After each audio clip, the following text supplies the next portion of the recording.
आपने सुप्रिया जी 2014 के चुनाव का जिक्र किया। 2014 में महाराष्ट्र में लोकसभा के कुछ महीनों बाद विधानसभा के चुनाव होते हैं, नतीजे आते हैं। आप लोग बिना मांगे देवेंद्र फडणवीस की सरकार को समर्थन देते हैं, क्यों? सरकार बन नहीं रही थी।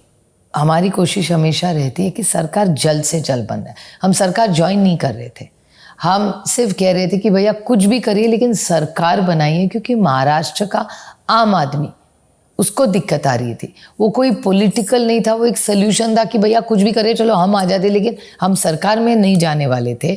और हम उस सरकार चाहते थे कि हाँ, जाने का सवाल ही नहीं था। फिर पॉलिटिकल आइडियोलॉजी का क्या? अगर आप बाहर से भी बीजेपी को सपोर्ट दे रहे हैं? सपोर्ट नहीं दे रहे थे, हम सिर्फ कह रहे थे आप सरकार बचाइए। इश्यू बेस्ड हम लोग बाहर से, हम लोग अंदर नहीं, उनके साथ कभी नहीं जाने वाले थे, ना उनके साथ सरकार में रोज बैठने वाले थे, ना कॉमन मिनिमम प्रोग्राम था, कुछ नहीं था। वो सिर्फ सरकार बनाने के लिए हमारी कोशिश थी। नहीं तो एक इधर प्रेसिडेंट्स का राज्य आ जाता, नहीं तो फिर से इलेक्शन होता।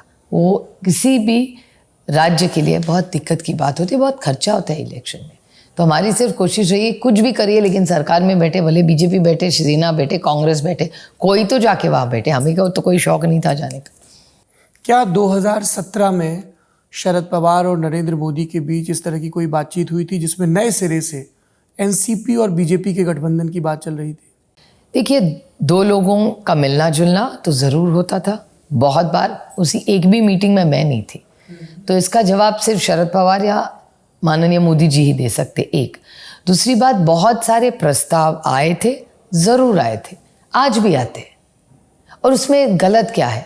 अगर मेरे तो कल रात को मैं नागपुर जब आई थी, बहुत सारे बीजेपी के नेता मुझे यहाँ मिले, बड़े प्यार से मिले, मैं भी उनका मान सम्मान करती हूँ।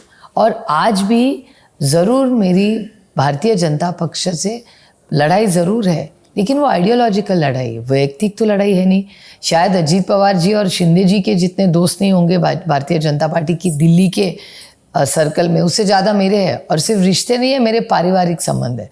सदानंद मेरे पति, मैं और मेरे बच्चे, बहुत सारे विधायक भारतीय जनता पार्टी के भी ऐसे, हमारा एक ऑल पार्टी ग्रुप भी आप कह सकते हैं, आप मिनी पार्लियामेंट भी चला सकते हैं। कौन कौन है उस ग्रुप में? नहीं, वो तो नहीं मैं कहूँगी, लेकिन आप जय पांडा का, नीरज शेखर का, इन सब का नाम नहीं लेंगे? बीजेपी में उनके लिए दिक्कत हो जाएगी? नहीं, दिक्कत क्या है, हम लोग तो फोटो भी डाल देते। एक तो जो दोनों नाम जो आपने लिए, जय मेरा और जग्गी, मेरे और सदानंद के बहुत पुराने रिश्ते रहे। और जय और जग्गी को तो मैं कितने सालों से, 20-25 सालों से जानती हूँ, पारिवारिक संबंध है हमारे।